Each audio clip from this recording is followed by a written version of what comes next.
Listen up. It's the number one voice of the tri-state. I'm number one. It's Cooking Up 215. So let the show begin. Turn me up.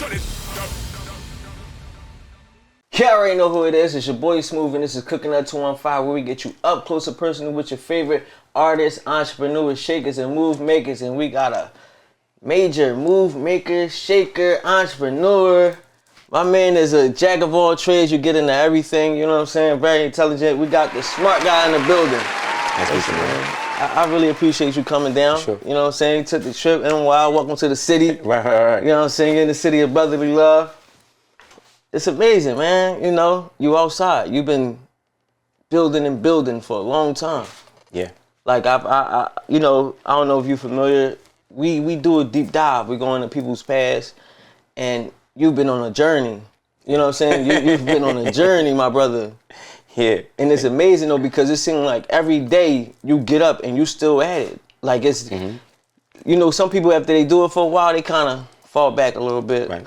They not as enthusiastic about it every single day. Yeah, I mean, yeah, it's tough because I remember being in, being in prison, right? And I was reading this book, and in the book it had a story, right? And they talked about the guy.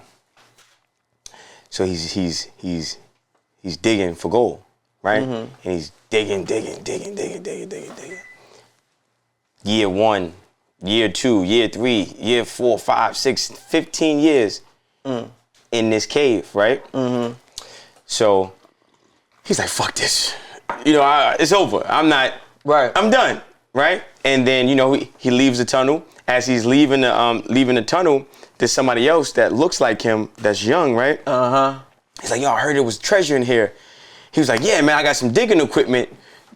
Do you want to purchase it? Yeah, sold it to him, right? Sold it to him. Overpriced him, though. Right? So he's like, okay, thank you, man. So the guy, he goes in the tunnel. Before he picks up a shovel, pickaxe, or anything, he analyzes the tunnel. He realizes that he's not a professional digger. So he goes, finds a contractor. He says, listen, I spent my life savings on digging equipment. I have no more money, but I am sure, I'm willing to bet my life that there's treasure in here. If you help me dig, you take me on as a client, I'll give you half of what you find. And the guy was like, man, get out of here. Kicks him out, right? So now the guy, for about 5 months straight, right? He's knocking on the guy's door. Hey, man, listen, the offer still stands, okay? I'm sure there's treasure here. If you help me dig, right, I'll give you half of what you find. So this goes on for about a year. Right, so mind you, the first guy was digging for 15 years and gave up. The second guy, he's it's almost like he's digging, but in a different way, right? Like he's trying to find someone to help him because he depleted all his financial resources, but he had an internal resource, which was just excitement, right? Yeah, and it was contagious, right? Tenacity, right? So the guy says, you know what? You just won't leave me alone, won't you? He said, no. When you take me as a client, right, I'll give you half. So they go in. The guy looks at the tunnel. He looks at the other guy. He just leaves wait right here.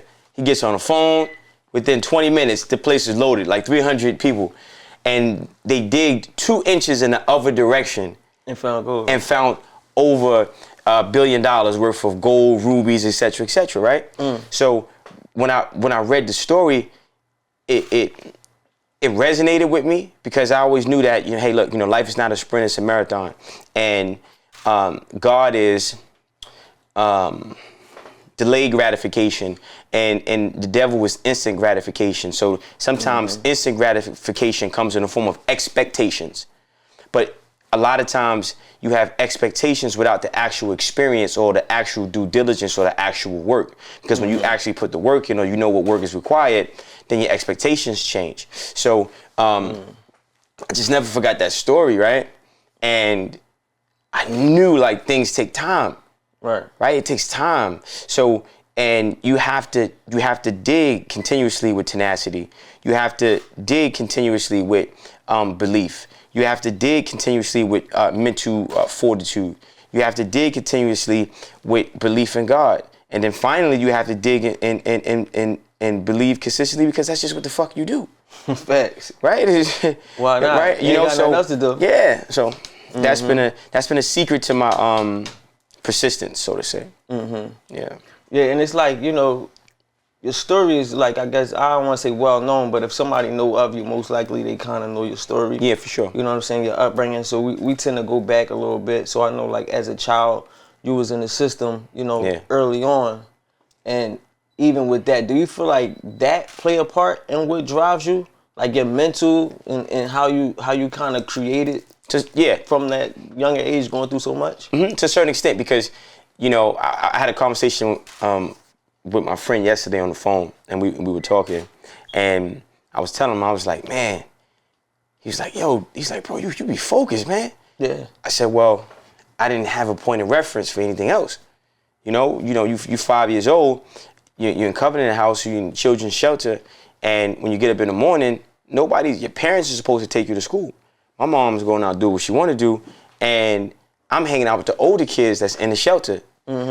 12, 13, 15. Doing whatever they doing. They going to Times Square. They going to sell some weed. They going to underground. They hitting the train station. They trying to swipe Metro cards for money. Right. So I'm experiencing all these things early. There was no childhood for me, right? I had to figure out how I was gonna eat every day. So in that process began at like 5, 6, 7. So, you know, going to supermarkets, stealing food. You know, now we boosting, stealing clothes, hustling, robbing people, asking people, yo, you got the time? They look down, punch them in the face and try to get their pocket. All right. So so yeah, I think the upbringing, you know, played a part, but also my relationship with God played a part. And then finally, I think just being consistently curious about life and wanting to do better, than having that chip on my shoulder from, you know, being abandoned by, you know, my parents, right? You know, which is, you know, the motherless child, right? Where I say no support from my mother. Sometimes I wish I would have came from a different pussy. C-section. Even in birth, she didn't push me. Sometimes I feel like a motherless child. Now, every other week, you got a new man in the house. You got the nerve to point to him like he the man of the house. And they all want me to call him dad. They all wanted me to call him dad. So I grew up confused. I got beat till I was black and blue. You wonder why I'm in school, acting a fool, cutting class, picking fights, couldn't follow the rules. Free lunch won't cut it. I'm still hungry. I need food, hooked up with Daryl. I'm selling weed now, mama. I'm making moves. You put a pins warrant out, left me in the system, plus you ain't called back. They ain't love, what you call that? If you ain't want a son, mama, shit. You should have left me in that ball sack. 2 sides to the story, but I ain't having it. Too many demons inside I gotta battle with. Fuck whoever trying to play devil's advocate. Y'all don't understand how real this is. I was just a kid, 5. Had to look my mom in the eyes, half sleep, half high. And you wonder why I'm outside, smoking weed, pistol in my pocket, throwing up gang signs. You a junkie, mama. How you gonna demand respect? I guess you beat me cause I look like the man that left. A spitting image of my daddy, huh? That's why you slapped me? Can nothing please you, you ain't never happy. Straight A's on report cards getting ripped. Christmas, birthdays, I ain't get shit. Every man I see you with call you bitch. This is what I deal with. It feels like God cursed me and my brothers, cause all I do is suffer, and the pain came from my mother. Rose won't grow from this concrete, roots getting pulled out, petals getting stepped on. You came home high, beat me half to death, said that I slept wrong. Bloody tampons, empty bottles of liquor, cracked valves on the same bed I slept on. How the fuck could I sleep wrong? You got me laying on the bed I could barely even sleep on. So, you know the story. Right. You know what I mean? Like, that's my life to that's the your life. like, autobiographical, right? So, you know, going through that, man, it's like you get that chip on your shoulder, right? Yeah. You know, Mother's Day come around, everybody, you see people holding the roses, and you sitting there like, I don't even got a mother I want to get roses for. Yeah, it's a different kind of fuel a little bit. Yeah, and you like, man, you know, you grow up wanting to prove your family wrong. Like, yeah, you made a mistake. Fact. Pops, you made a mistake, Mom. You should have. I'm great. Yeah, I'm something to be proud of. You should have kept even me. When I wanted to quit at times, right, that voice was still, it was like a fire that just, it kept like, nah, fuck all that. I gotta win. So I think that led to me you know, being diligent, being consistent, and, you know, just where I'm at today, and I'm gonna take it even further. You know what I mean? Whoa. So I had my first question. But I had another question once you started the round. So that, you know, a lot of people say Motherless Child is very resembling like of poetry. You know what I'm saying? It's almost a poem. What got you into rapping was your grandmother getting your poem published. Yeah, That's so my grandmother, she had pneumonia. She got sick, right? Mm-hmm. And I thought she was gonna die. She was like tubes down her throat and everything, right? Pause. So my aunt's friend works for a book publishing company. Mm-hmm. So I write the poem for my grandmother, and man, my aunt, I don't know how they did it, but they got to publish in a book. So I get the book, and I never had nothing to give me confidence. I never had nothing to make me feel like, to give you that sense of accomplishment. Yeah, right, like to feel proud, right, to feel accomplished, right? Right. And then my grandmother said, yo, man, I read your words and they made me feel better. So I thought like, you know, okay, my words got power. Yeah. So that was the beginning part of like me just writing. Understanding the power in your words. Yeah. So that's dope. That's super dope. That was the beginning of it, and you know, but then it progressed to like now you going to school and we in the lunchroom, everybody crowding around the lunchroom. Yeah. You know what I mean? And now it's like this other thing, right? Because it takes its own life on. Yeah, I ain't got no clothes. I'm fucked up. Yeah. My mom, listen, man. My mom's had me. Look, man. They used to call me flip flop.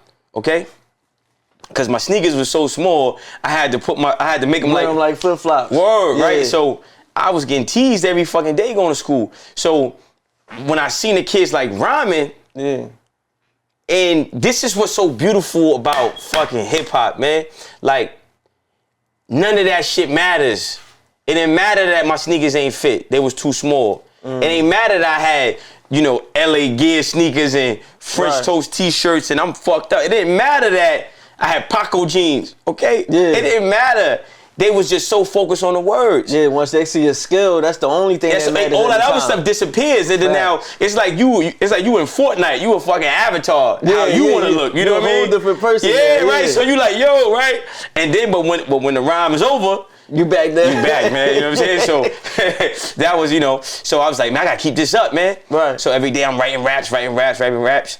And, you know, I found something that made me feel a part of, because when you grow up in a dysfunctional family like that, you know, you have abandonment issues. So that's what I had growing up, right? So I was just trying to find love, and I wanted to be loved. So music, poetry, rapping, it gave me that feeling that was like not there. Yeah. So yeah, that's what that was. Kind of fulfilled that hole, gave you that love and that fulfillment. So my other question was, because you even mentioned it in Motherless Child, where you say like you felt cursed by God. So even through all this shit you've been through, you know what I'm saying, you stand by God so strong. Like where did you even begin to build that relationship with God going through this journey? Joe, I gave up. So I'm in Southport Box, right? And so I told half of the story, but I'm gonna give you the whole story, right? Gotcha. So I'm in prison and God sucker punched me. Boom, boom, boom, boom. We end up fighting. So he stabbed me. I get locked up. So he stabbed me. Mm-hmm. I'm trying to call my friend to give me a pick so I can stab him back. Right. He get wind that I dropped a kite to get a knife. I don't know if somebody told the next morning, captain at my cell, like, yo, we want you in sergeant office. I go in the sergeant office, like, yo, take your shirt off, turn around. What's this? I'm like, I was playing basketball, man. I don't know. I was playing basketball. He said, why you ain't reported? I said, well, I figure go away. This ain't no scratch. You lying. So he took me to the box. So I had to do 30 days in the box for unreported injuries. So now I'm sitting in a box like this. I'm tight, right? Motherfucking they stabbed me. I did the right thing. I held it down. I ain't tell. And still get in trouble. I'm sitting in the box 30 days. So now I'm tight. I'm like, when I get out this shit, I'm gonna kill this motherfucker. Right. So I send the kite. I get a blade. I get out of the box. I cut him. Guy that stabbed me, I cut him. I get a new charge. He ended up telling. I ended up doing. You don't tell him, and this nigga go and he stabbed me first. Yeah. So I get to get back. He tells. I get a year in the box. I beat up some bunkies in the box. Long story short, I ended up doing like 2.5 years in the box. So now I'm mad. Then when they brought me into the box, the police, slapped me, beat me up to take me to the box. Yeah. So I'm like, man, fuck. I'm tight. So now I'm like, I need to figure out how to, get back on the police. So I splashed them. So splash them is where, you take the toothpaste. Yeah. You cut the end of the toothpaste off. Put your piss in the toothpaste. You roll it up. stick it under the door. And you say, yo, CO, I'm gonna kill myself. You get them to come to the, when they come and they look, you just step on that shit and it squirts up. So I had them splashing the pig. So then they put me in the box inside the box in Southport. Yeah. So now I'm on the what they call a loaf, where you get a old ass molded head of cabbage and a bread, like it's like a bread, like a loaf of bread that's like molded and shit, and that's what you got to eat for the week. Dang. And then they turn your toilet off and you don't shower, and then so. Yeah. Word. So they allowed to get away with this type shit? Not anymore. The box Southport is closed now. Oh, okay. They closed Southport. You know what I'm saying? Crazy. So now I'm in there and I'm going crazy. I said, when I get out of this motherfucker, I'm gonna kill police or they're gonna kill me, whatever. Yeah. I just gave up, right? So long story short, so I'm laying in the cell, butt naked on the floor. I'm going crazy. You know what I'm saying? I'm delirious, not eating. Yeah. I'm shitting. I can't flush. I can smell the shit. It's just I'm fucked up. They coming in whenever they want. You can't see. There's no lights in there. They coming in when they want. They hold you down. They throw piss on you. They gonna get they get back. So it's like it's a lot of mental warfare, man. Yeah. And I just quit. I feel like I died in that cell at that time, right? And then I feel like Allah just came to me. I feel like God just came to me like, yo, look, man, like, you know, he made it make sense. You know, everything I've been through, everything I was going through up to that point, you know, Allah has showed me a reaction for those actions. Like he gave me a little peek into what my future was gonna be like. And then it was like, yo, and then he was like explaining it to me like, yo, you can't get this without this, right? And if the first half is hell, the other half gonna be heaven. I'm telling you, I got you. And then I felt kind of like, oh shit, it was like real, you know? And you know, I was very much desensitized. Last time I cried was, 7 years old when my mama told me Santa ain't real and smacked me and told me to go in the room. That was the last time I cried up until that point. Right. And I couldn't hold back the tears. Yeah. And it was like weird. It was like, why am I crying? Like, what the fuck? Like, you know what I mean? Like, God went like, you know what I mean? God, I want to mess up the frame. God hit me with the, you know what I mean? Turn the water on. I thought the faucet was broke. I'm trying to pull it back to fight. I'm crying like a baby. Like, what the fuck is this, man? And, it just let me know, man, like, there is a higher power and God is real. And then from that point on, it was like, man, I'm a strengthen my relationship with the Most High, right. And that has been a thing that has been sustaining me, also, protecting me too. Right. Yeah, keeping you safe, watching over you. Even the thing, it be God there from the rip that'll get you through all that shit. And a lot of us don't be realizing it until you get those type of moments. Cause you think it's you. Yeah. Right. You think it's you, but then God, if he deems necessary, he'll show you that it wasn't you, it was him. Like they say, the story about it, 2 footprints in the sand, right? They say it's like 1 footprint in the sand, and it started with 2 footprints, and then there was 1 footprint, and the person is like, yo, man, you left me, you abandoned me. And God was like, nah, motherfucker, I was carrying you. That's the footprints. Why there's only one. So it started with 2 footprints, then it was 1. You ain't realize it was only 1 because I threw you on my shoulder and had to carry your ass. You know what I'm saying? So, I know you was going to mention a story. They had the story about the dude who, it was some shit like a flood or something was coming in. He was, telling everybody evacuating. He like, no, I'm good. God got me. Said a dude come by on the boat like, come on. He like, I'm good, God got me. Oh, yeah. And then he come and then he go to heaven. He like, damn, God, I thought I was your man. I said the boat. Yeah. I said bye. He said, what else you want me to do? So he be helping you. You just don't realize it. You don't see the opportunity to take his assistance sometimes. You know what I mean? For sure. But because at the end of the day, a lot of times it's entitlement. Sometimes we have entitlement, right? Like we want it to come this way. Sometimes pain is the blessing. Sometimes pain is disguised, right? Sometimes the blessing is wearing, what we say, a blessing in pain's clothing, right? So the blessing is clothed with the pain, right? And you got to go through that, right?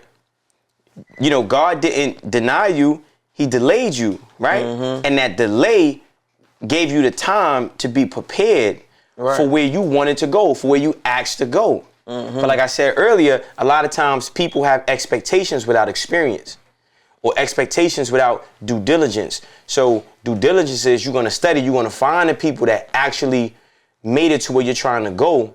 And then you're not going to emulate the success. You're going to emulate the progress, the steps of it all. Right. And then when you do that, you hard pressed to have entitlement because you really know what it takes to get there. You know, just like, you know, you guys cooking, right? If you make certain dishes and certain plates, right?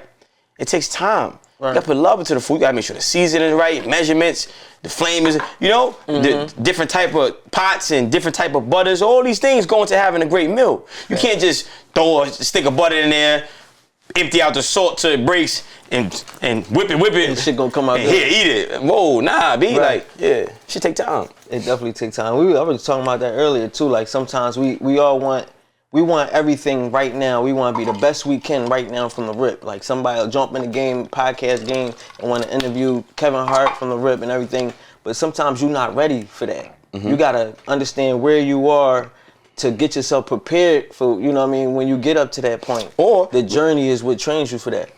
And you know, that's a good point, right? Kevin being from Philly, right?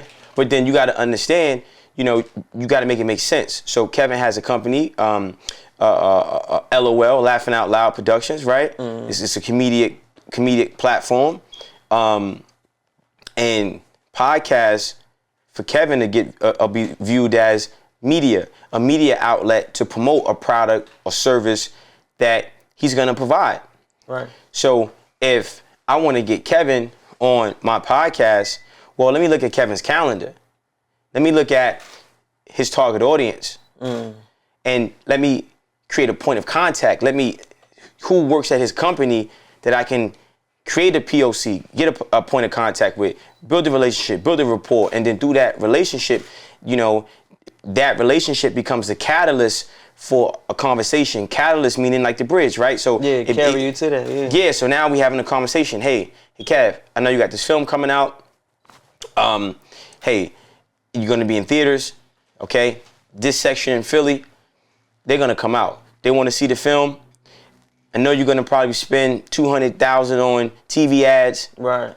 I think if you just come on my show, it'll be just as much as impactful as spending that money on ads and commercials. Right. And you can still spend maybe half of that. Don't have to spend nothing from me. Right. And you can maybe spend $5,000 on ads for the interview that we do because people want to see that you're still connected to your roots. You didn't disconnect from where you're from. And then now, hey, you get a philanthropic approach.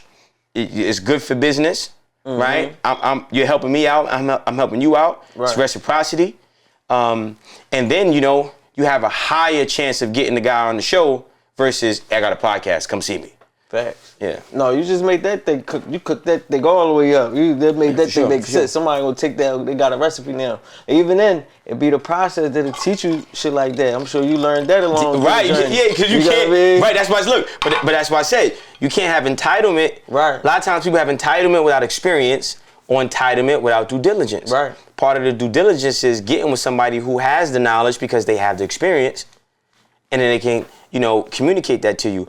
But you got to be careful because a lot of times people who have what I call authentic entitlement, they're not just going to give you what they had to fight 2 alligators for because you tired of getting your ass kicked by Elmo. Right. Okay? Get past Elmo first. Yeah, you got to earn this shit a little bit. Yeah, right? You know, you got to, you got to pay your dues. However, there shouldn't be a lack of nepotism or sense of culture, right? So it's a thin line between paying your dues and paying it forward. Yeah. Right? Yeah. So we need to meet in the middle. The ones who are successful, pay it forward. The ones who are on the way to success, pay your dues. Right. And then you find a way. We're walking, we're walking towards each other, right? We're meeting in the middle. You're not standing all the way over here and I'm like this trying to get to you because some people are not gonna make it. They're gonna quit in the process. Something gonna happen in between that. Right. So that's why paying it forward is important. That's why nepotism is important. That's why platforms like this and having conversations like this is important and giving people step-by-step processes and understanding the language of it, right? And it's not personal, it's business, but what's the definitive, description of what business is. Yeah. In that regard. Right. Yeah. But do you feel like, because I love the fact you just brought that up. I wanted to get into the other shit you did in the past, but I got to talk about that nepotism and, the guys who made it all the way up here and you working your way, because we at this age, man, where everybody be so for theyself, where people will watch you walk this whole long way. You know what I'm saying? They reaching back for certain people, or they just picking and choosing, and I got something for you. I'm gonna tell you what my grandfather said about this, man. I never said this before. Oh, man. Listen, man. Once your asshole gets banged out 5 times, the man pumping the man in the ass dick ain't gonna get hard again. Okay? So you gotta break that down for me. yeah. So, no, it's some real shit. So what it means is a lot of people, they do something strange for some change. Right? So once the man been pumping the man in the ass, his dick ain't gonna get hard anymore. So so meaning, like, if you had to do some weird act to get success, right? I've already conquered what I needed to conquer and empowered a slave that can push my agenda for generations to come. So I don't need to find another booty to run into. Yeah. I just ran in your butt, gave you the bag, right? I like the lottery scam. So man wins $200 million when we can't get 20 hours in reparations. So what that means is, it's like, we're gonna pick and choose. We're gonna handpick this house nigga. We're gonna empower him, but we're gonna haze him, vet him, embarrass him to acquire that empowerment. And once he's in place for the next 20 years, I don't have to embarrass and empower nobody else, because he's going to still be there. He's the gatekeeper now. Yeah, once I get him, I don't need to get nobody else. Right, so we have to understand a lot of people do dishonorable things to be successful. But the key, the secret to be successful is mindset. How you think creates how you feel. How you feel becomes an emotion. That emotion becomes a vibration. That vibration becomes a magnet that attracts things to you. How you think creates how you feel. So what am I thinking? Well, I'm thinking I'm going to be successful. So my thoughts have to have affirmations. But what affirmations do I need? I need the I am. I am successful. I am rich. I am the #1 podcast in the company, in the world, in the country. I am a streaming service owner. Right? Because everything that you add I am to becomes added to you. So now when you know how to, when you know how to properly use the tools that God gave you, then you can build the things that God gave you the capabilities and abilities to build. So how you think creates how you feel. How you feel becomes an emotion. That emotion becomes a vibration. That vibration becomes a magnet that attracts things to you. Now, when you think a thought, right, and you sit with a thought, it takes about 3 minutes minimum. Your body starts to produce a chemical. We're cooking, right? So think of it like boiling water, right? The chef is here. She knows you can't boil water in 5 seconds. 1, 2, 3, 4, 5. Where's the bubbles? No, it's not gonna happen. It has to heat up. It has to heat up. So when you think something, your body is like boiling water. It has to be held there long enough, and then your body produces a chemical and a hormone associated with the thought that you're thinking. Then that chemical and that hormone turns into an emotion. Then that emotion creates a vibration. That vibration has a gravitational pull. Right. That will bring to an existence what you're vibrating. Right. Okay? Yeah. And this is how you become successful. But you have to be willing to go through the process and take the actual steps. And the people who have acquired success without taking the steps have sold their soul. So it's not sustainable. You're gonna get it today, but lose it tomorrow. Anything that happens quick is over quick. Yeah. I'm sitting here, it's wild, I can't get the term out of my head for I'm mad. That shit it start with a O. I don't know if you familiar with it. It's when two things exist at the same time but at different points, and it's like a way you travel, because that's what manifestation is, or a sense of. So I get into a lot of this shit a little. Well, you got. Bit, God damn, what the fuck is? It's part of time travel. Is the way it's the folding of something. You fold it, something with a O. Nobody knows. Nobody. Well, polarity is. Well, polarity. Nobody got it. Polarity's in that family too, though. Yeah. Polarity, polarity, pole and its magnet. Yeah, like, because so it's like without if you have light, you have dark. Right. It's just two ends of the same spectrum. Facts. If you have hot, you have cold. Just two ends of the same spectrum, right? Yeah. So polarity is, if it would be a good word to replace if you can't remember the old word. But I know people watch this like, what you guys are talking about? Basically, what we're saying is if you use what God gave you a mind. But you have to use what God gave you in a particular way in order to get the actual results out of it. The results that you want, right? And if you try to find people to teach you that didn't utilize those tools, a conversation with them is a waste of time. Facts.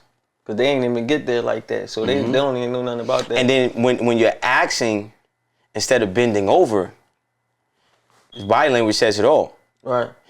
Right? So if you say, hey, you get on your knees, pause, trying to give somebody a blowjob, then hey, they might be able to help you because they did something strange for some change. But I did it with honor. I did it with God. I did it with using my mind. That's why it took so goddamn long. I wanted to talk about that too. You know what I mean? So it's like, I don't know what year it is that you had, got out of jail, but we know you end up, chasing down music. Like we said, your grandma inspired you, had to get your poem published and all that shit. So when is it you got your deal? So I get out of prison. Now, I got out of prison, it was tough. So I'm on parole. I'm doing category 1, 5 years post-release, right? And so I'm telling my probation officer, I'm not getting no job. So I had to go through like 5 different POs, supervisors and everything. I said, listen, I made my poor man's copyright in prison. Right? You mail it to yourself. You know what I mean? Yeah. So I read. Never open it type shit. So I got my poor man's copyright for my company, my name. Listen, I'm an artist. I'm doing music. Then I was corresponding with the SBA, Small Business Association. They had developmental centers. So I reached out to them and they was helping me with the process of like LegalZoom, getting my LLCs and stuff like that. Then I went down to 42 Broadway, the 6th floor, Department of Consumer Affairs in New York. So I get my tax ID number. I get my temporary street fair permit. Right. I'm getting all my certifications. Right. Now I'm going to every record label. I'm knocking on doors. I'm rapping. I'm basically bullying my way into the situation. Yeah. So I got to be careful because of who I was signed to. Because cease and desist happens. So let's just say that how can I say this? They say this is a big rich town. Yeah. We just come from the poorest parts, man. So what I'm saying is I get the deal. Yeah. It wasn't what I thought it was gonna be. You'd have been a nice fit too. You look like, you definitely fit the roster. But you gotta understand, man. I mean, music is it's smoke and mirrors. And I thought it was one thing, and then when I found out it was the other thing, I wasn't with none of it. So then I had to go through that process, right? And then I end up getting dropped, lose my deal. Then I get another deal. What they drop you for? If you don't mind me asking. You remember the conversation we had earlier, right? You gonna go left or right? Yeah. I'm always going right. Yeah. I'm always going right. Right. So there's no amount of money, there's no amount of pressure, there's no amount of anything to make me go left. That's crazy. Who we just talked to? We just said that shit, talking about the doors. We talking about people who they never make it all the way. And he was like, yeah, such and such was hot. And they just disappeared. Who did we say disappeared though? Who's talking about? We was talking to Big Uber. We was talking about some shit though. Somebody who was nice, but we like they ain't take that other door. Yeah, for sure. They went the other way. Yeah. Oh, Dej Loof. Yeah, we like, damn, what happened to Dej? Why she not popping like that? Cause she's still performing this shit, but she was up there. She took the other door. Absolutely. She wasn't with the function. She wasn't trying to do all that.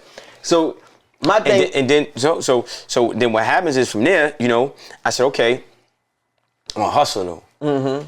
You gonna get it. I sold crack. I sold clothes. I sold coke.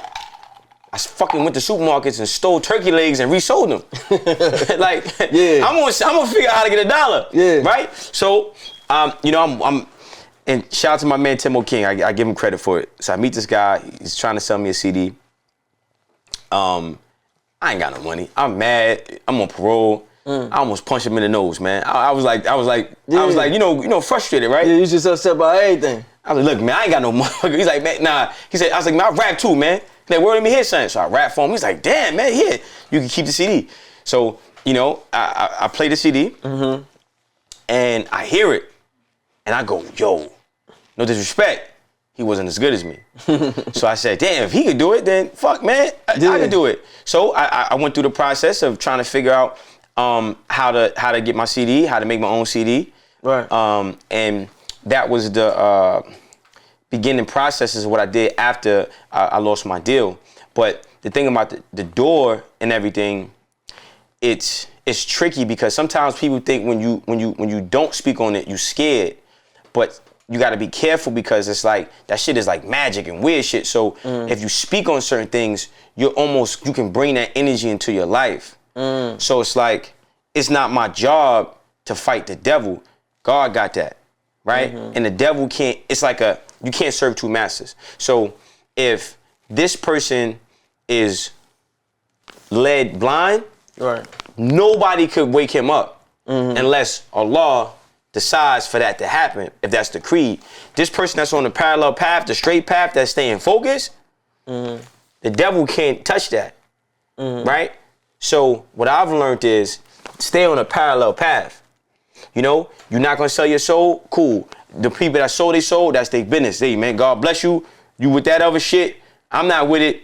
I'm over here. Right. And I ain't got time to try to figure out To try to save everybody. blood sacrifices, all that shit is real. Yeah. I'd have been shot you in the face and I'll be back on the count. I'm cool, man. I ain't listen, man. I don't want no problems with that. You know what I mean? I'm gonna stay over here. My life has changed. Yeah. So Why you think so many people still be chasing that down though? Even though you got dudes like yourself that'll go through it and I still be like looking up and niggas is still out here chasing deals, willing to do whatever to back to my to grandfather. get that deal. Back to my grandfather. My grandfather always said, never let desperation change your destination. So that's just what happens, right? Like, you know, brothers and sisters, they're desperate, right? And even though they know it's wrong, they say, fuck it. Give it to me anyway. Yeah. Fuck it. Right? You're that desperate. Like, you're that. So that's why motherfuckers know they're doing wrong now. Right? But there's a sometimes it's self-hate. Sometimes it's low self-esteem. Right? Sometimes it's lack of belief. Sometimes it's lack of mental toughness. And then they fold. You just willing to do whatever. You don't care no because more. you let the desperation change your destination, right? And we're all destined to be successful. We just have to figure out how to get there the right way. Most people don't have the strength. It takes strength to do that, right? It takes strength to do what I do. It takes strength to, you get out of prison, you homeless, you selling CDs, people laughing at you like, yo, hey man, we don't buy CDs. There was no CD players. Hey man, I don't care, man. This is vinyl, man. And this is my vinyl, man. Hey, I'm selling this, man. I don't give a fuck what you do. Listen, man, I'm a rap. If you don't like it, hey man, keep it moving. If you like it, give me $10, man. You know what I mean? So I'm saying all to say this. You gotta be willing to go through the process. That's it. That's it. And it's no way to skip the line. Everybody want to skip the line. Everybody want this shit. You want something that's gonna stand, you gotta build that shit manually. Yep. And stop letting desperation change your destination. You going through it because that's the price you paying. But be glad you ain't paying by having a cock in your butt. Right? Yeah. Be glad you're not paying by having to have your brother murdered. Cause that shit is real. That's what's going on, yeah. So you be happy, man. Like this, you just gotta work hard. Yeah, cool. Yeah. Get off Instagram for a second. Life ain't a YouTube reel. Life ain't about likes and follows and shit and reposting. Nah, man. Like you want something of substance, you gotta work. You gotta work. And if you don't work, you're not gonna have it. Fact. You gotta work, and you gotta think like a hustler. And the greatest hustlers, I'm one of them. But I've met ones, just like myself. Everything is an opportunity. And when you start thinking like that and you're willing to do the work, it's gonna happen. I'm not gonna sit here and wait. I see you got the Ray-Bans. We reaching out the Ray-Bans. How you doing, man? I got this, blah. You got new technology coming. Listen, man, this shit would be a lot better if you did it this way, and you need to give me some free stuff so I could bam. Right? We making a website. We making a paywall. You got a nice setup here. We not just sitting here waiting for somebody to put us on. Now we're gonna make this website. YouTube is good. YouTube is good, right? But we're gonna make this website, create a paywall, make original content, and say now, okay, look, man, in order to get this original content, you gotta pay subscription. Then they got a Fair Use Act, where you can use pre-existing content like this related to cooking and stuff like that, right? And have all that shit on your website for free. Use that as bait to get subscribers. Okay, set a subscriber goal, which should be 1 million. So 1 million times 20 is what? 20 million. So now we eating. Right. Now and that's not even a lot. That's only getting $20 from a million motherfuckers. Yeah. That's it. Because the subscription. Netflix does it. Right. Hulu does it. Amazon does it. So why we ain't doing it? Facts. Yeah. I agree, man. You just dropped some gold on you. You just gave the whole blueprint. I'm gonna go back and watch. Get my shit all the way right too. And that's the thing that it takes, right? And then being able to meet fear when it comes, because once you get the information, the first thing is fear. Because after information comes what? It's a P word. Procrastination. Oh, after information comes procrastination. And you can only kill procrastination with what? Application. Right? Action. You get the information, then you get the procrastination, but you gotta have the application. So when this is over and we eating the food and everybody's packing up, you like, hold up, man. Let me go make this. Let's get this website. Let's go on GoDaddy.com. Let's say, you know what? Nah, what's gonna be the subscriber price for our content? And then every 3 weeks or every once a month, we put all our content together and have an event where we can engage with all the subscribers. Right? Making it more interactive. Right. And doing it on your own. We're not worrying about the networks. Yeah. We need to do what Netflix is doing. We need to do what Prime is doing. We need to do what Tubi is doing. They've been using us for too long. It's slavery. We do everything. We do everything, right? We the ones who make it hot. It's something called CPM. I know you got more questions, but I want to get to this. It's important. Something called CPM, cost per milli, right? The standardized CPM like is $25 per thousand. You know, that's my thing. You understand? Yeah. Right? So, but what they don't tell you is that price is bullshit. The standardized CPM could be anywhere from $25,000 to $250,000. Yeah. That Google is getting a check from the people who advertise with them. Right? So they're not even. First of all, you don't know what the CPM is. You're not even getting the proper CPM rate because Google just got close to $10 billion in advertisement dollars and only paid out under $100 million to content creators. Right? So what that means is, what does that mean for everybody in this room? That means it's money in advertisement. Facts. That's where all the money is. That's why they want all this content. So why are we not taking online courses and starting to understand how to advertise? Why are we advertising for freely, not getting paid, but our content is what creates the ad slots for the platform owners? Okay? YouTube cannot make any money off of advertisement if they didn't have content creators. If you strip away all the content creators, YouTube won't get a penny in advertisement dollars. We got a problem with working with each other. We got a thing where we don't trust ourselves. Like you said, that self-hate where it's like, this is, damn, I can't remember what his name is. Listen, I'm going to tell you another thing too. Stop looking at pee when I drink. I got that from my grandfather. Stop looking at pee when I drink. And I'm going to stop thinking to shit when you eating steak, man. You worry about the wrong fight, man. Right. The food is coming, we building, but this is important. You worry about the wrong fight, Jack.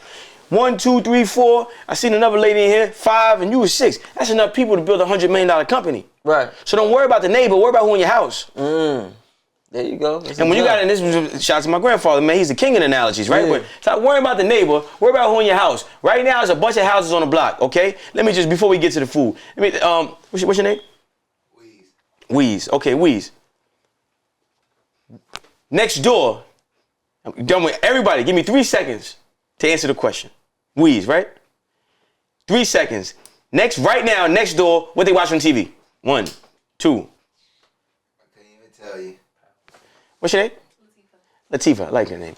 Down the block, I drove by a corner store, and they was playing a song, right? Right now, what song did they play? Little baby. Yeah, we it's a comment. I'm gonna take your answer as the last part. I don't know. What's your name, my man? Pengus. So Pengus. Bangers. Yeah. Bangers. Right now, I have a nice car outside, and I have, some merchandise in my trunk. Right. What color is the 3 T-shirts I have in my trunk right now? White, blue, and black. Answers you don't know. You don't know. I mean, Yeah, you trying. Stop it. You reaching. It's like laying on your back trying to touch the sun. You reaching. Okay, my brother, last man standing. What's your name? Ben. Ben. Okay. How many fingers am I holding up? I don't know. I guess. That's the point. Yeah. See? You don't know. We got to get out of that. Just say you don't fucking know. Right. Right? People be trying to do the wrong shit. You don't fucking know. Don't try to figure it out. I don't know. That's one. Number two, don't try to figure some shit out that don't need to be figured out. Number three, I can't tell you what's going on in the neighborhood. I don't know. I don't give a fuck neither, right? I got to focus on what's going on in the house, because when I focus on what's going on in the house, I got an opportunity to amplify all the motherfuckers that's in the house, right?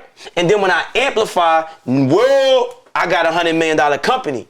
And then I'm not worrying about what they playing, what they eating, what kind of t-shirts I got in my car. I haven't got t-shirts in my car. I set you up for that, man. You know, right? You feel me? Right. Yeah, so yeah, you get it, man. I got you. I see what you're saying. You know, don't worry about them. We got to get out of those habits. We got a lot of habits that, you know, we got to work out of, but it comes Only to time. because, listen, you got that habit. I'm going to tell you right now. You got the habit, because remember when I said about the paying the dues and paying it forward? Right. This you. You know what I mean? Yeah. Motherfucker look at you like this. They not taking one step towards you, right? Don't let the characteristics of the person that's supposed to pay it forward, or the inability to pay it forward, affect the dues that you pay, and underestimate the power and benefits coming to you, brother, from paying your dues. Because when you start to look in the window, you go nowhere. When you look in the mirror at all times, you go everywhere. Right? And now you take everybody that's in the room, like, we gonna fuck that. Are you cooking? I bet. What we need to do is, Aunt Jemima is done. And fuck Aunt Jemima. She was a house bitch for a long time. This is slave shit. They trying to brainwash Aunt Jemima. There's opportunities for the shelves. We need hot sauce. We need steak rubs. We gonna, let's get to it. Right? And every time we got an episode, hey, we like to cut this short. What's your name, Latifah? This is Mother Latifah's syrup for your pancakes. Ha! Right? Fact. Boom. You guys shooting it. You the sound guy. So the sound guy is gonna be really, really, really, really, really good at reaching out to producers. Hey man, all you guys on YouTube, you playing your beats. Listen, man, we need a jingle. We need some commercials, man. I would love to have your beats on my joint, and I'll promote your beats. Hey, give me $2, man. Right? Editor guy, you it's gonna be easy for you. Do you edit or you just shoot? Shooting. You're just standing there. Which one? Shooting. You shooting? I shoot, yeah. You shoot. Okay, now I'm making sure now. Some people just. I don't do that. All right, cool. You shoot. And what you do, my brother? I produce and shoot. Produce and shoot. So you don't edit. I do. Okay, so you don't edit, but you do edit. Okay, so you need to be fucking making a fucking website with the paywall. Okay, you need to work with him on finding a diverse advertisement revenue stream for smaller companies with simple products, and then you need to get the ball rolling. That's it, man. Right. And you need to do your Barry White thing and take it the fuck over, champ. Appreciate that. Listen, with that, man, we going right to the food, because he giving the game out left and right. You ain't got no pen and pad. I don't know what the fuck you doing right now. Yeah, you gotta watch this shit 200,000 times. Fact. Get my man views He up. gonna give you the business plan, though. That one right there was tight. So, listen, man, make sure y'all tap in. It's the Smart Guys, your boy Smooth. We about to get to this food. Cooking up 215. We be right back. Let's go. It's our favorite part of the show. That's your favorite. Yes, sir. Ah, chef, what you got cooking? You already know. Y'all already know who it is. It's your boy Smooth, and it is my favorite part of the show. It's time to get into that food. Still got my guy Smart Guy in the building. And we got Miss Tifa, man. It's been a long time. Tifa was one of our original chefs way back when we first started, like 2015, 16. So we appreciate you coming back, Miss Tifa. Definitely. Listen, man, you did something big. You know, Smart, you over here like this, crazy, you right? So tell the people what you got for us. So today I actually made a garlic buttered mash seasoned topped with sauteed spinach and just a side of, I would say, cilantro, balsamic lamb chops with a side of grilled shrimp and also pomegranates on top. Some little pomegranates sprinkled up in there. Yeah, I ain't never seen that. Yeah, I'm like, whoa. Yeah, it's Got the different. tiger shrimp, as we call it tiger shrimp. Yeah. Ah. Yes. This You're going to eat well this with meal me. will. You're going to definitely eat Real. well. Well, tell the people. So what else you getting into now? You know, you back outside. I've been outside, but I've been doing a lot. So this Okay. is just one avenue that I'm What doing. you offering? So with this particular meal, like I'm actually offering infused and also just pretty much regular dishes. Okay. You know, a lot of people in today's time, they're very spiritual, you know. So I just wanted to be, you know, just do a little topper of pretty much getting into the infused meals. Got you. All right. Well, let the people know how they can reach you, get themselves a, you know, one of these meals, an infused meal, so they get high off lamb chops one day. Yes. Like, you know what I So mean? you all can reach me at Spanx Me Babies. It's my cat page, but you can still reach you can reach me at Meow, Spanx, meow. Yeah, Spanx_me babies. All right, there you Yeah, go, on man. Instagram. Yes, we're gonna go to, what is it? Spank me. What is it? Spanx Me Babies. Shout out to Spanx Me Babies, okay? Because she's making tiger shrimp and her teeth is white like cocaine, okay? So Listen, Yeah. I'm trying to tell, man. she put the coal in gate, don't you? Listen, but make sure y'all check out. You know what I'm saying? It's your boy Smooth, smart guy, Miss Tifa. Yes. Cooking up 215. We back to the show. Let's go. Alrighty. You already know who it is. It's your boy Smooth. Still here with my guy, Smart Guy. We right back at it. Listen, man. Tifa came through. She said, make it a situation. It's grown man portion too. Lamb chop. She ain't go scarce on nothing with the sauteed spinach. You know what I'm saying? It's the time, man. It's when we get the fork. We dive in. Let them know what it's heading for. Let them know how we feel about it. Keep it a bean too. Don't be scared.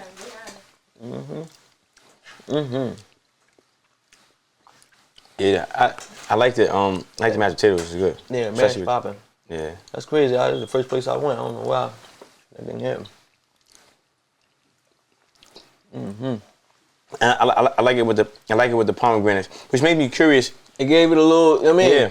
Which I'll be curious to see how the raisins in the potato salad. the cranberries how cranberries or like might taste with this. No, it do. For some reason, they're a little sweet, and they small enough where it's not overpowering. But it worked, and the mashed potatoes is clean. The spinach Shout out is to good. how you say Spanx Babies? Spanx Me Babies. Yes. Spanx Me. Yes. Baby. Shout out to Spanx Me Babies. Cause I just got spanked with this flavor. No, bro, right. I'm trying to put the mash with the shrimp. Yeah. The shrimp just right. Put together right and all that, yeah. Ain't playing no games, okay. Trying for the main thing. That's fire. What we've been waiting on. Right. Nah, it's good. Hey. Yeah. It's seasoned right too. Cooked just right. Damn, whoa. You know what I'm saying? No super well done shit. This joint is right. That's how land's supposed to take, man. And she was under pressure too. She lights was on and all that. You know, everybody don't cook the same under the lights. Nah, this thing hitting. It's called Spanx Me. What is it? Can I pull it up? Yeah, I got yeah. Money, put them on gram thing. You gotta get that down pat. Spanx Me Babies. Let me see. That thing crazy. Yeah, that's fire. I rock with it. Y'all know me. I disappeared for a little bit, get into this food real fast. Real quick. Yeah, you ain't doing nothing wrong. You know, I was hungry. I ain't eat all day. You know, shit tastes better when you're hungry. It's not yours. It's a little bit or it's late. Real shit. Right? You be like, that juice hit. You have more than juice You appreciate it a little bit more. and it's late at night. Yeah. Just follow me back. I see his private. I don't be following nobody. Just, I mean, woo. Whoa. It's late. I buy juice. It be late at night. I taste it. Good as motherfucker. Wake up the next day, it don't hit the same. Or if it ain't yours, and people's like, yo, let me get some of that, man. Damn, whoa. Then you gonna get the same And thing. you gonna want the same thing, yeah? I'm about to say that. And it tastes different like a motherfucker. Mm-hmm. That shit fire. Man, this shit hitting though. This shit hitting here. That's fire. Let me see a t-shirt, man. Let me see a t-shirt, man. Oh. Oh, man, that pomegranate and the mashed like potato, I'm not gonna hold you. That shit kinda hit. Yeah, I bought you some shirts, you know what I mean? Oh, so me, what? Yeah. Oh, nah, come on. We on a budget here, man. One is good enough, man. Unless you want to get two, you know what I'm saying? No, he roll with you, you take it, you know what I mean? Well, okay, we cooking up. We got tiger shrimp. Are we actually T-shirts. just put it on, man? You know, I'm feeling special, man. So I walked in here, I was like, this is a Cosby show. This is a Cosby show vibes, man. I'm like, where the fuck Bill at, man? We want you to feel at home, man. Nah, it's a good vibe. It's a good vibe. It's a good vibe. And then that's Mama Love, right? Mm-hmm. That's your mom's? Mm-hmm. Boss lady. Mama Love, can I just say something, Mama Love? Could you come a little closer, Mama Love? You want to pull on camera and tell her? Come on. Yeah, come on, Mama Love. We don't do cameras. Oh, Come here, come say hi one time. Just come say hi one time. Say hi. So people ain't never seen you before. because this is so important, and you know, I know here you real missed quick. the Mama Love is important, Mama Love. Come on. I know because Watch your step. I know you missed the first part, right? So I wanted to say this, right? Right here. So they can see you. They can't see you because behind me. There you go. My mom's, you know, abused me, abandoned me, smoked crack, got high, in and out of shelters and stuff like that, right? And a lot of times, just because it's not publicized or popularized, it might be more deadbeat mothers than deadbeat daddies, That's a true statement. right? So this is powerful, right? And this matters, right? And I'm always in awe of a good mother-son relationship. You know, you got ups and downs, you got ebbs and flows, of course, but I think just having that access, man, is powerful, showing that appreciation, and letting that be seen on camera, right? And that's important, man. That's important, right? Yeah. So That's my rock. shout out to My Mama road Love. dog, you know what I mean? She keep me going. She hold me down.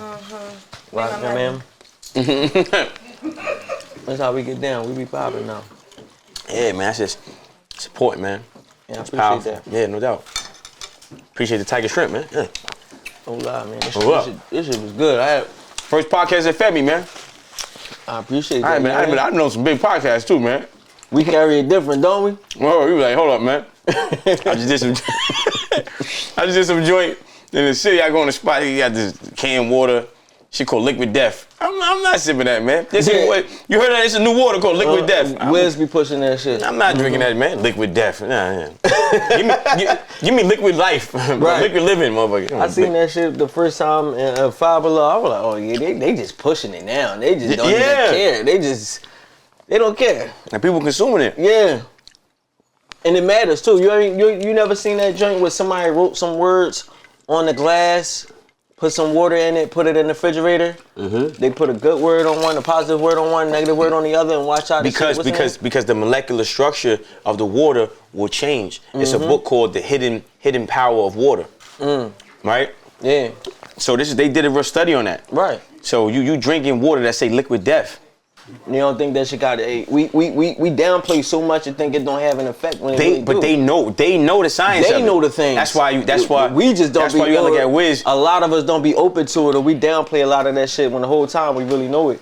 We think that it's just it's just called that, or a name don't matter, or the shit we say don't matter. Yeah, and the whole time, all them words really matter. Oh yeah, let me wrap this up. You know what I'm saying? Everything you say matters. So you can speak life into shit, or you can speak death into shit. Yeah, you You know what could. I'm saying? You could curse your whole situation.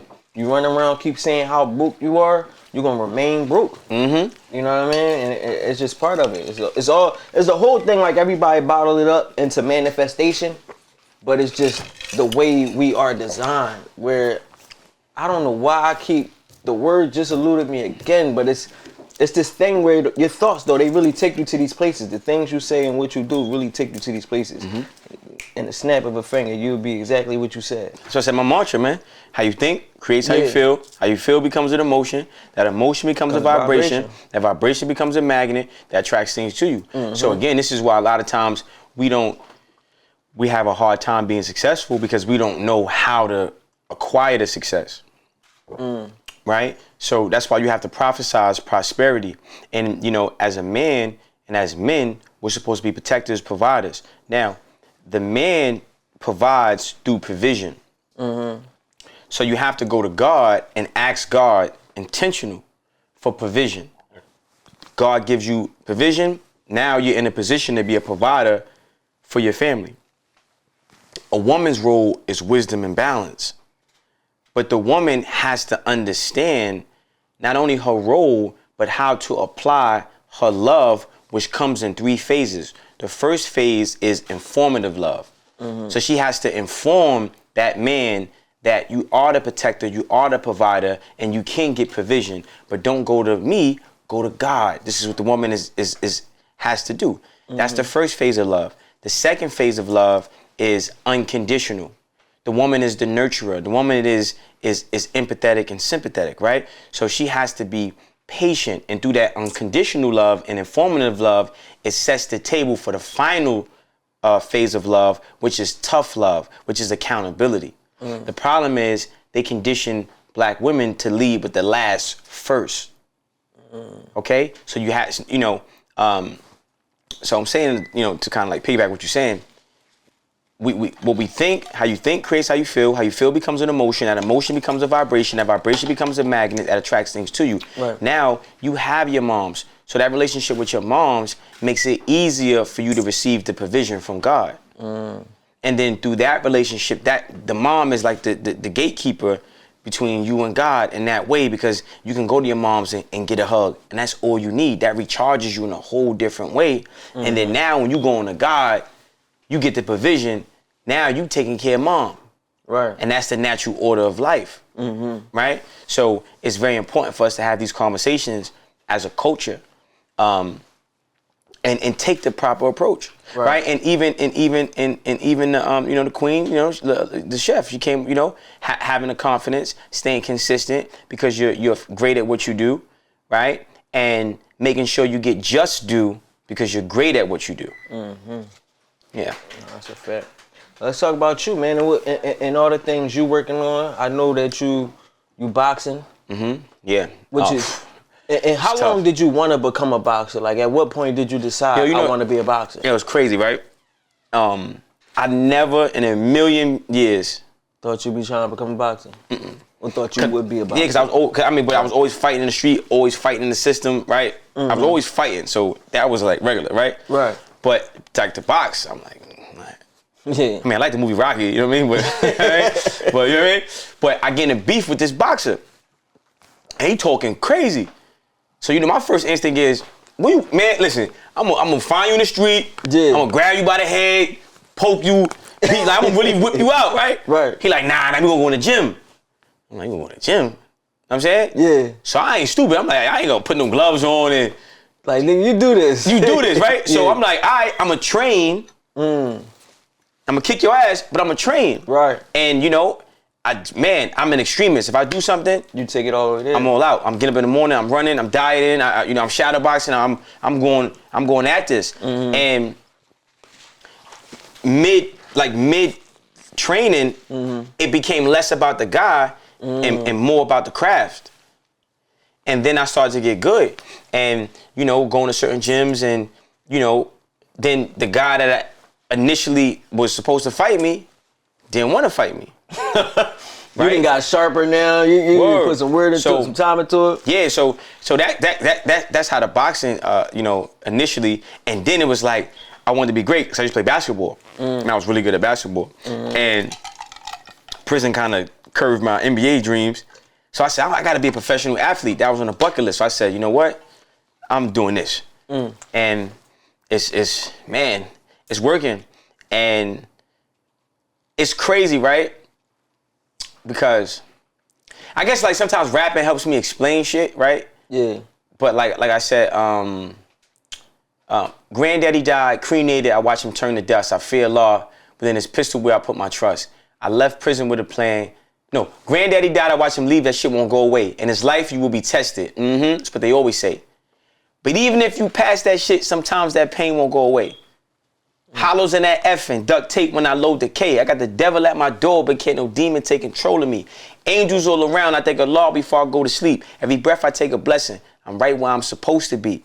Sometimes God gives you flowers, oftentimes he's just planting seeds. But you can't hate, you said you can't eat the fruit, but hate the tree. Right? So, man, it's crazy because everything I wanted is coming. I'm getting it now. Right. So that's why it's like it's important to run the race. It's important to run the marathon. It's important to go through the ups and downs. Right. Go through the ugly moments. Go through. Life is not a sprint, it's a marathon. But understand that even though it's a marathon, the finish, no matter how long the marathon is, the finish line does not move. The finish line does not move. Right? Right. And on the other side of every marathon, there's a finish line. At the end of every marathon, there's a finish line. And on the other side of every finish line is a phenomenal reward. So don't be afraid to run the marathon because you will be the beneficiary of that reward. What's on the other side of the finish line? And it's coming and it's happening to me. And I said, man, I'm going to be a superstar. I'm going to be a household name. It's happening now. It's sprinkling. I'm going out. People, yo, man, yo. It's like, oh. Yeah, you seen it. And I did it the right way, though.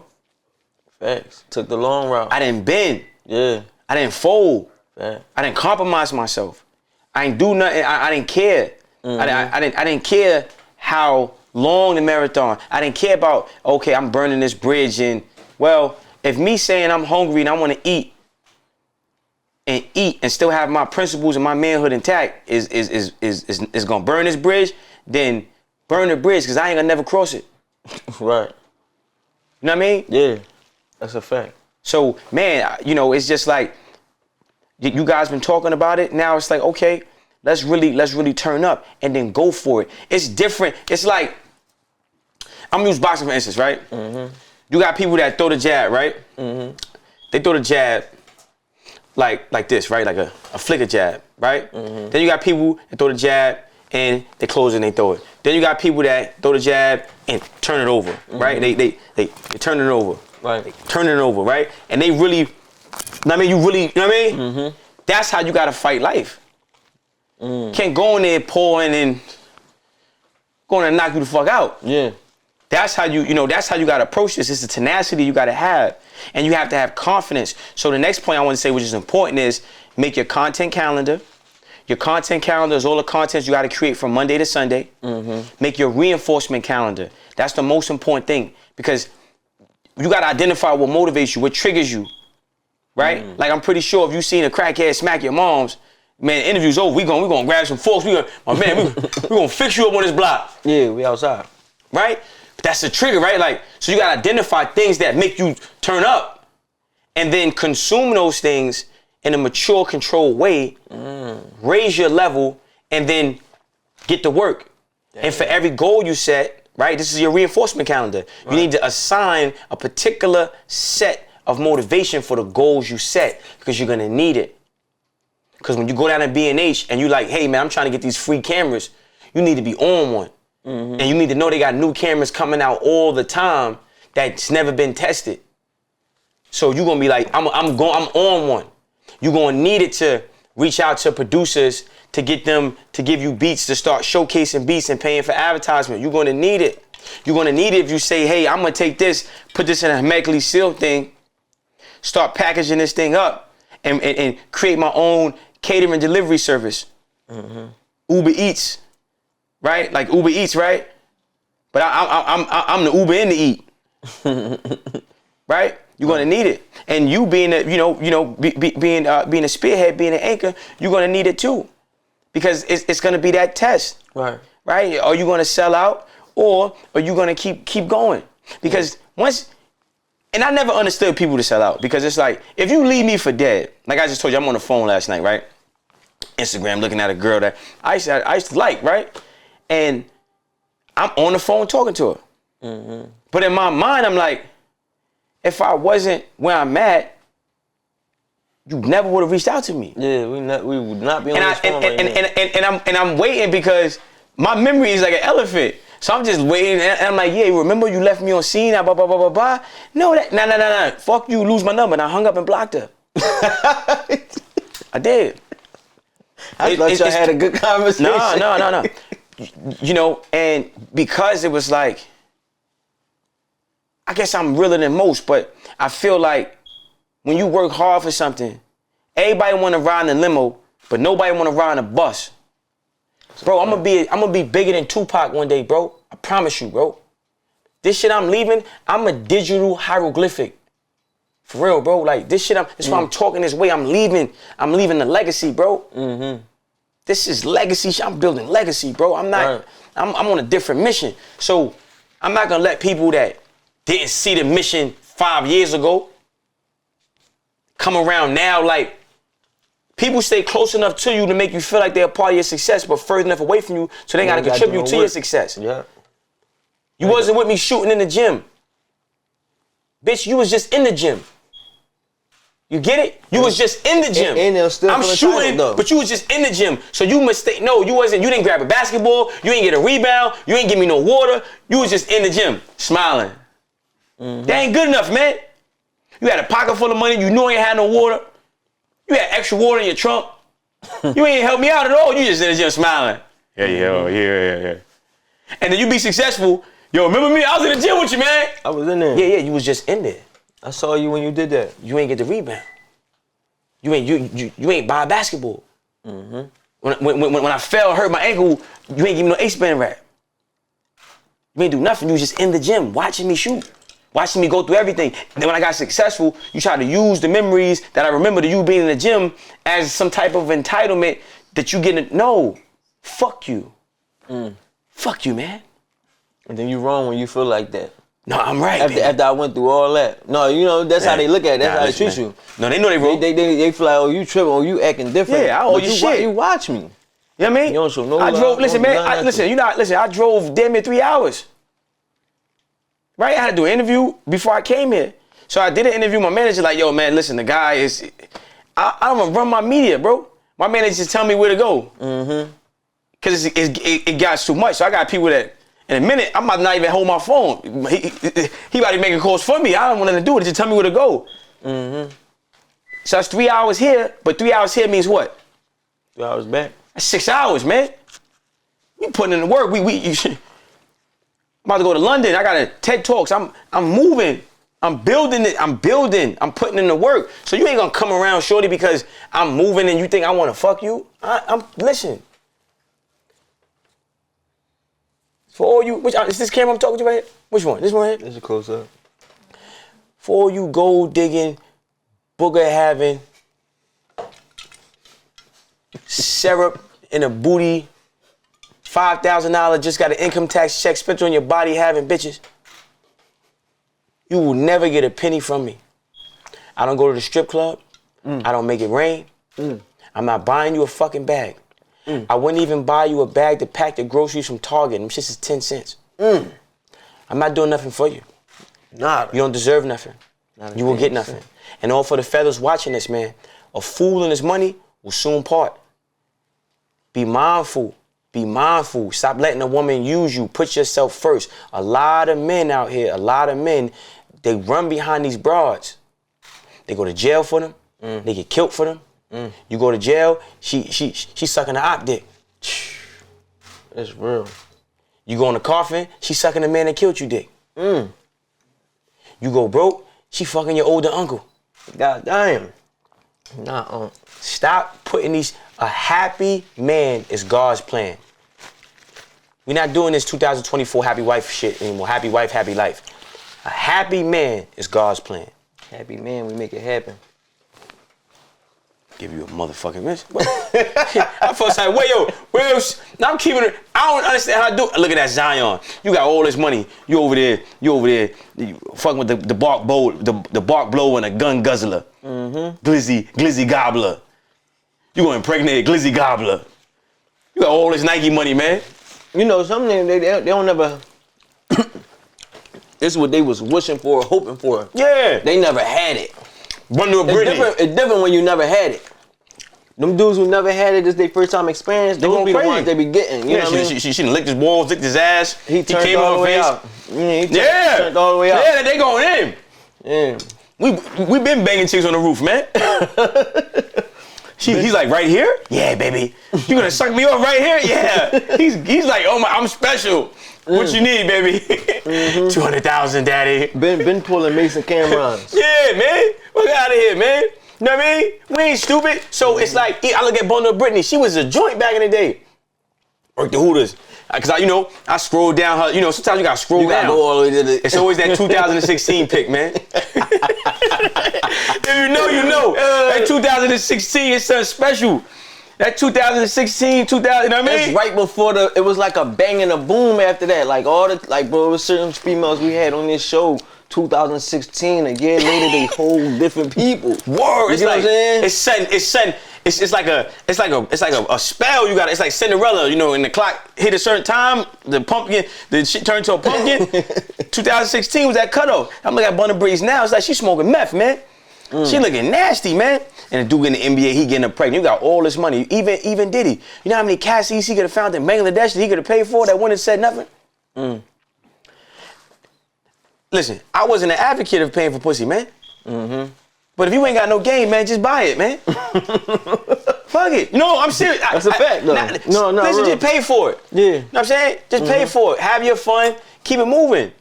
You got chicks that you can pay them a couple dollars and give them a golden shower. Money will get you whatever R. Kelly should have dropped that bag for the yellow shower, man. He wanna go and do it the other way, the wrong way, man. Go down to Vegas. Do your thing. Go down to Polaris.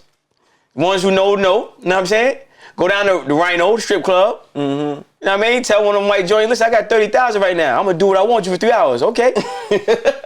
No charge, no NDA agreement. You won't be in no trouble. No Me Too movement. It's crazy. It's like, come on, bro. And for us, we ain't changing, man. We ain't changing. I'm not switching it up, man. No level. Money makes you more who you are.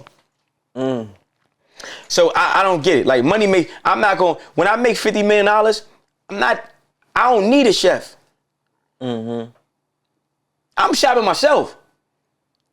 You paying this chef $1,000 a meal. I'm eating that's 3 G's a day. I don't need a driver. I'm not like, bro, I'm good. Like we make all this money but lose it. Wasting on shit you really don't need.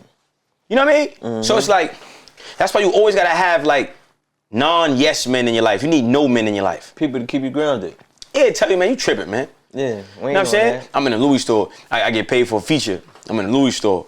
I'm looking at this t-shirt. T-shirt, 7,000. I'm like, yo. My man look at me like, yeah. You acting crazy. Fuck you doing, man? and I know I'm wrong. I'm trying it on. Like, what you think, bro? It's just cold. He like, you wild and B. Like, you ain't gonna run out. You gonna run out with this motherfucker. You know what I mean? I ain't doing. But see, and I think if we remember that, we'll always be good. Cause you always gotta have somebody like cause I seen a video, right? A clip on Instagram, and Meek Mill's is in a spot. He's spending like 30 bands. I'm like, damn. Imagine if he just said, I'm gonna put that into a portfolio. Cause we make so much money commercially, we don't realize. I feel like every rapper, like especially like Meek Mills, right, should be taking like online courses for business, accounting, economics, investment. Right. Start getting real certifications because you already a legend. You already where you need to be, right? So now take that 18 months off and get a degree in economics. You might come back next year with 20 billion. You know what I'm saying? Yeah.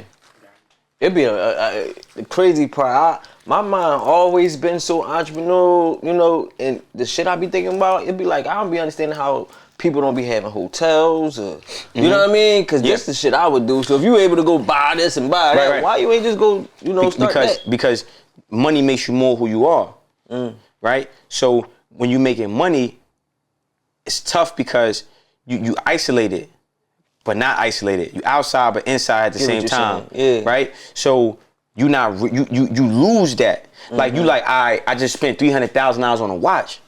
It's crazy, bro. Right. $300,000 on a watch, but you ain't gonna spend $170,000 in stock in that watch company, or or you ain't gonna spend $50,000 and start that watch company because Jacob watches, the value of a Jacob watch is under $2,000. It's sick. The value of the watch is not even the value of the watch.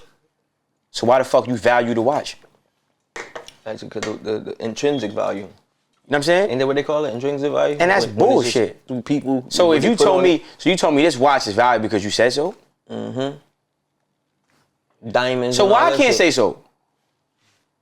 Why I can't say this podcast right now, we're gonna get 500,000 subscribers, $20 a pop. Let's get to it. Let's get to it. And I'm saying this like this because I want you to really, I love the production, I love the energy. It felt that. good when I walked in here. It did. Like, I'm very in tune with like energy, right? So it felt good. You know? I ain't eating shit and drinking shit, right? That's just not my vibe. You know, this is a funny business. You gotta be on point. You know what I'm saying? This business here is funny. Gotcha. I mean, I seen a lot of dudes drinking and chilling, and next day they woke up. they ain't gotta squeeze their stomach to shit anymore. You know what I'm saying? You know what I mean? It get real like that. Yeah. So you know we paid attention. You know what I mean? All times. So your energy is good, brother. Now it's time to turn up. Do not listen. Tonight, y'all need to have a group meeting. Identify some real goals, and you need to bring in the new year already executing those goals. Yeah.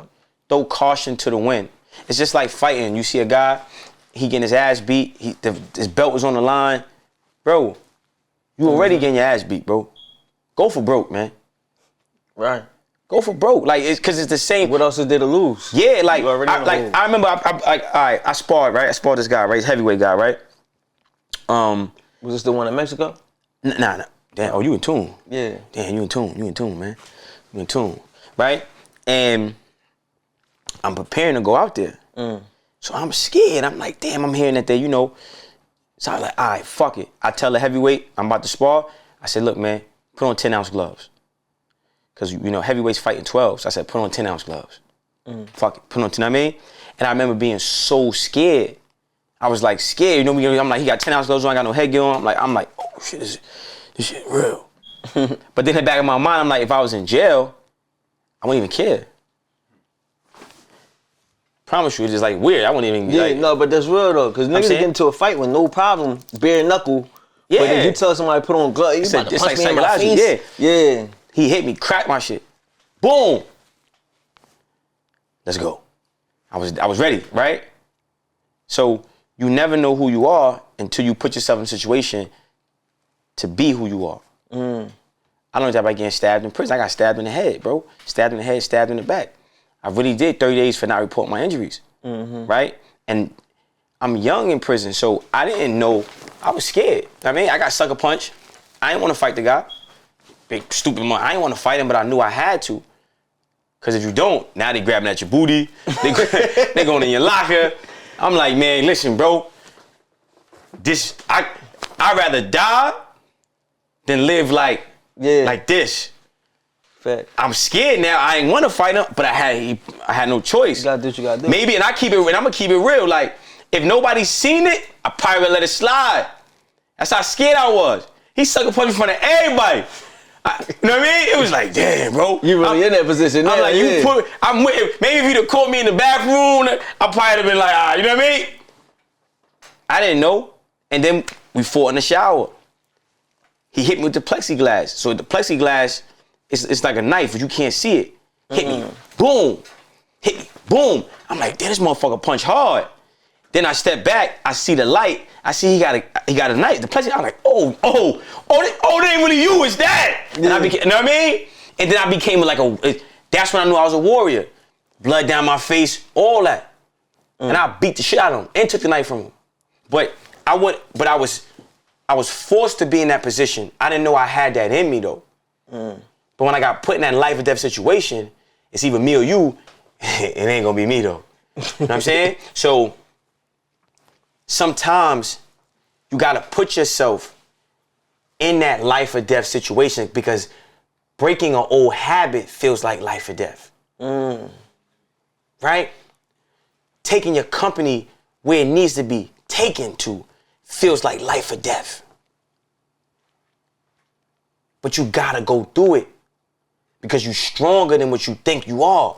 You're stronger. I'm telling you, you're stronger. And I'm telling y'all because I can sense it from all y'all. Y'all got a good energy. Y'all got a great thing going. You got to really make it what it's supposed to be, not what you talk about it being, though. Right? We going to make it what it's supposed to be. Gotta do it. Yeah. You can't just say it. You gotta do it. And you gotta take the hits, man. Right. You gotta take the hits. Motherfucker stabbed me. Boom. I'm still standing though. He stabbed me. Boom. I'm bleeding. Yeah, looking at my shirt covered in blood. I'm still coming forward though. In my mind, I'm like, yo, what the fuck? I'm not even thinking about. I'm not scared at all now. Instinctual. I'm a warrior. Oh. That's why I say when you feel overwhelmed, think about what you overcame. And then you got to put things in front of you that overwhelm you that is not as strong as what you overcame, so that gives you the added point of reference and confidence. I'm fighting in the shower with a knife, man, for my life. I could have died. Right. I'm be scared to fight you this joker with some gloves on. Right. Let's get it in, man. Right. That's when I didn't run over a cop. I didn't run over a cop foot. High-speed car chase. Allegedly. And got away. Allegedly. Right? I'm gonna be afraid to learn this new skill. I'm gonna be afraid to sit here and nah, man. I done went in being in prison, being in whole houses is nothing but bloods in the house. Somebody steal my chicken. They steal my chicken out the refrigerator. I'm the only 550 in the house. 550 meaning you're not banging.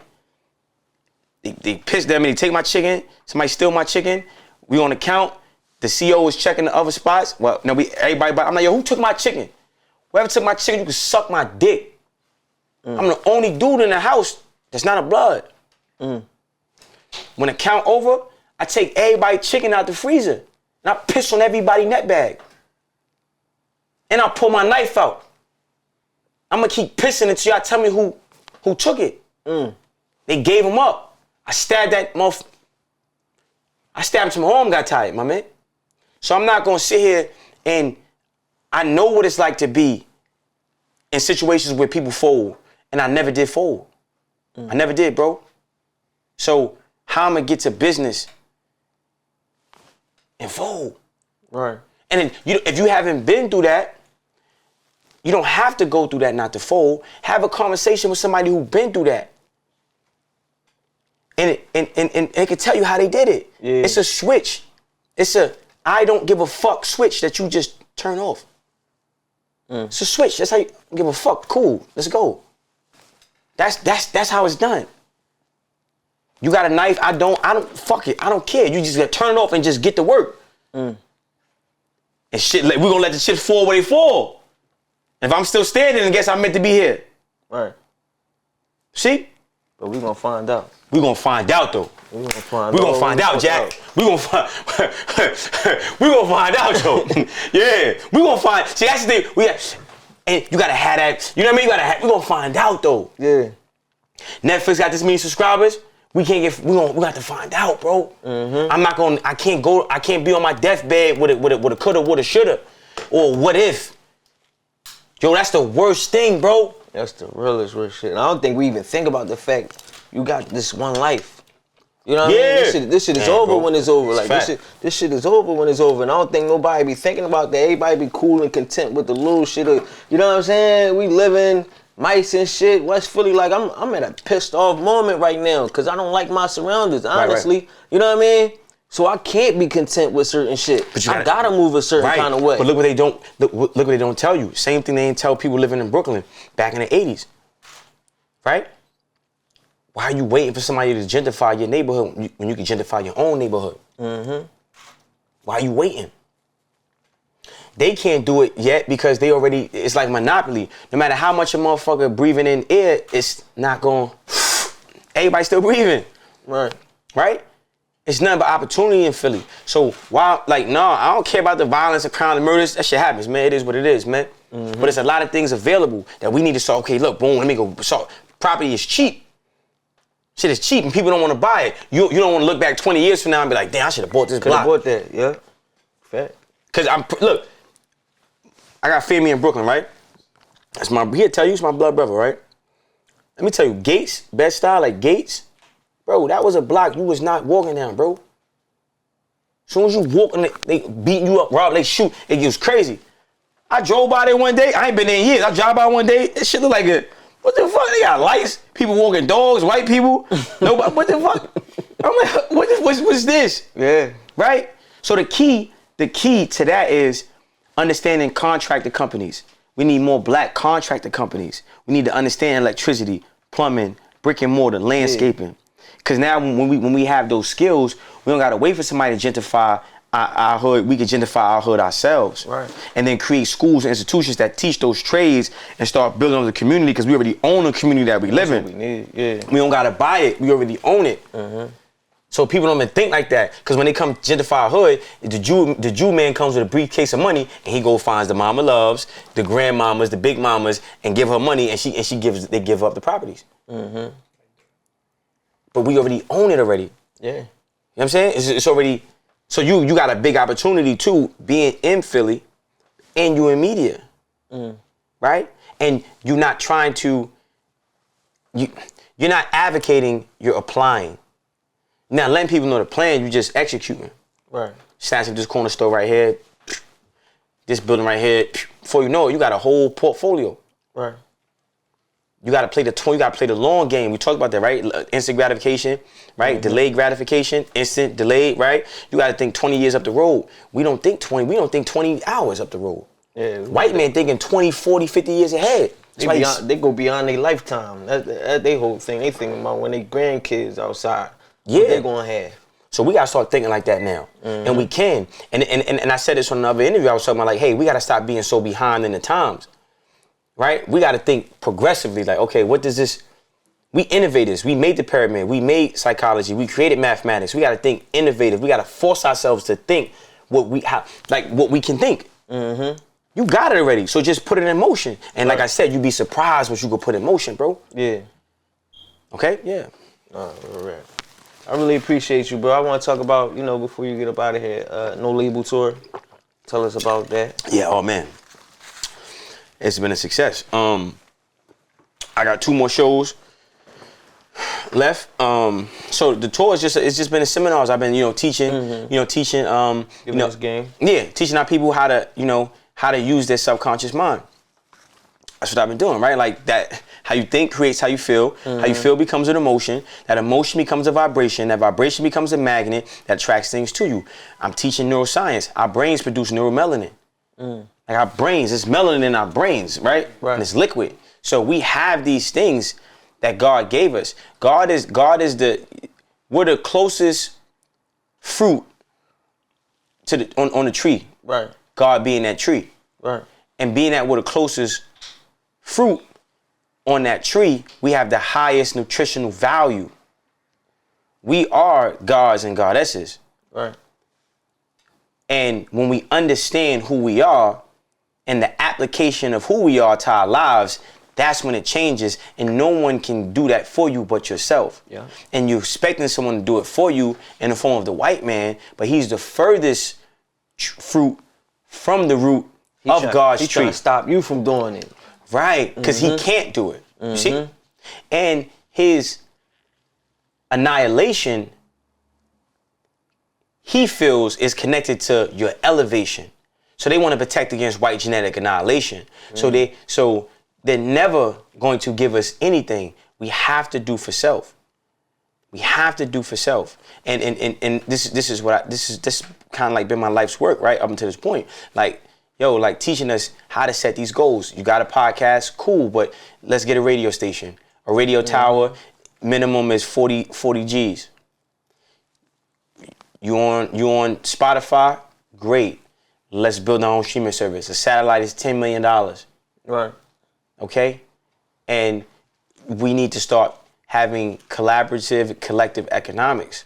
These are the conversations that we need to have for these people. Like, respectfully, I don't care about prison reform. I care more so about prison ownership.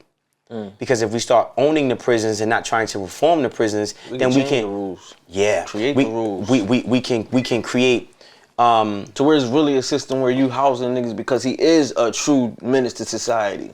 Because he is out here killing people. No, not just that though. don't just think disciplinary, think rehabilitative. Prison is supposed to rehabilitate you. Facts. I went to prison. I paid my debt to society. So if I pay my debt to society, while upon being released, I have all these limitations. So I didn't pay no debt. I'm still in debt. You see? So this is why, and these are conversations that from Philly you try to bring to Meek Mill. You want to consider yourself the face of prison reform? Let's make you the face of prison ownership, and let's start getting, because record labels own prisons. So if record labels own prisons, why shouldn't content creators own prisons as well? And through that prison ownership, we can create true rehabilitation opportunities for felons and inmates and convicts, right? Like that. Those are the conversations that we have to start understanding. Motherfuckers gonna go to jail, but don't mean you're gonna go back to jail. The recidivism rate shouldn't even exist. Right. And that is it's like 75 or 80% chance you're gonna go back to prison.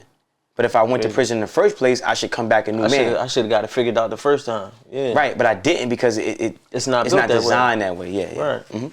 And how, because I saw, everybody saw the interview you did, or most people, if they know you, they know the interview you did with Math and them. And it was just crazy for me, because definitely, please believe I got respect for Math and everything they do. It was wild for me to see how their standpoint on certain shit you were saying.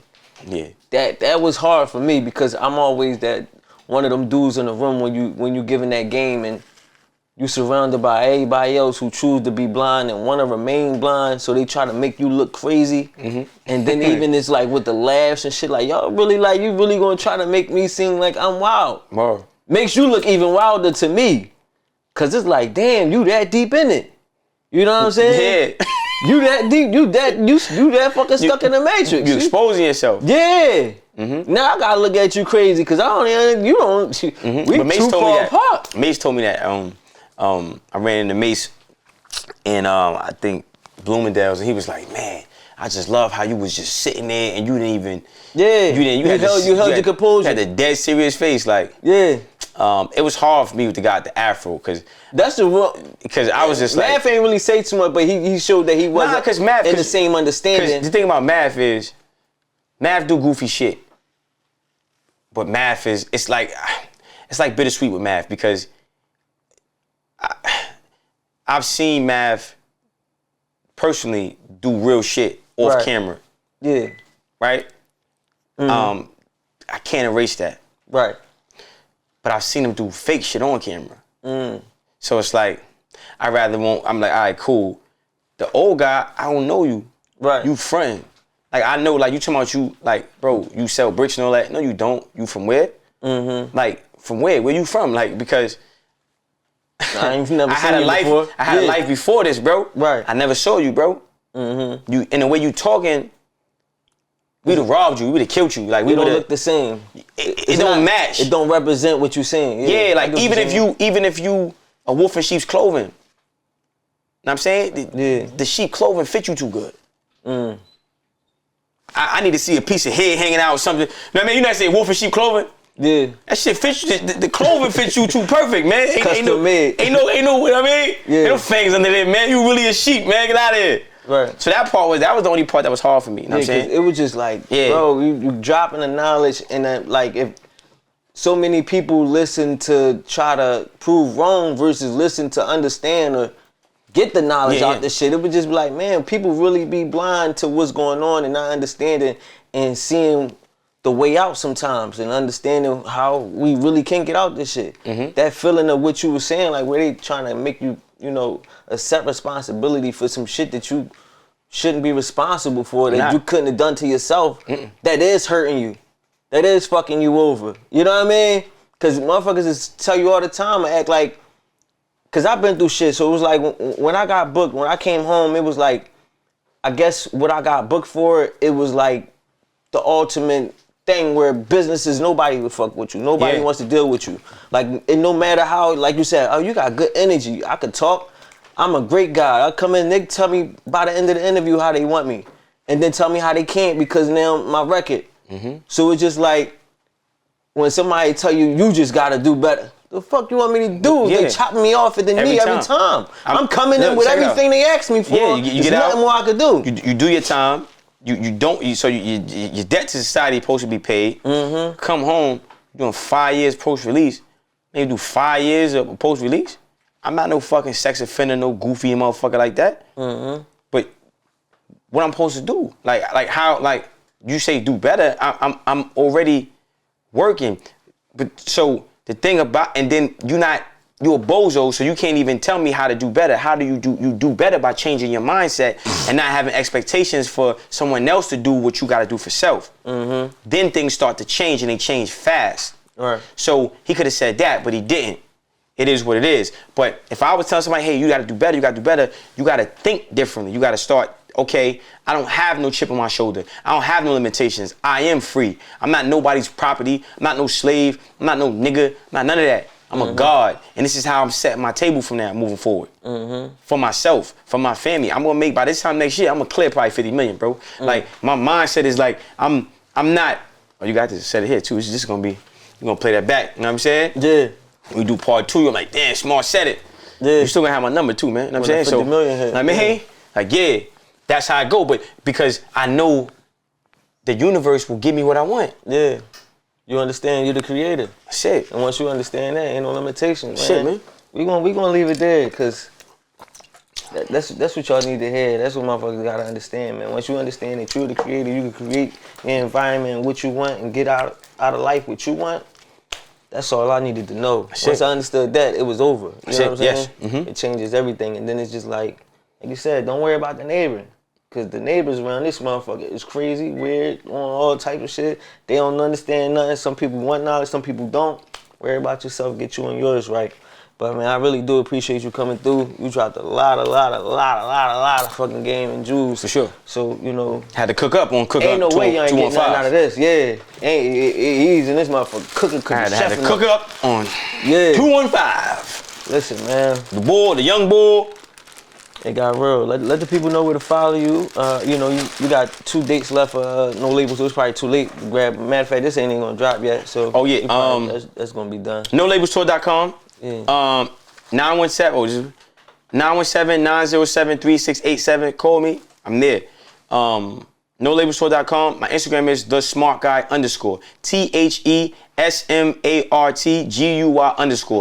TheSmartGuy_. _. Everything spelled the correct way. 917-907-3687.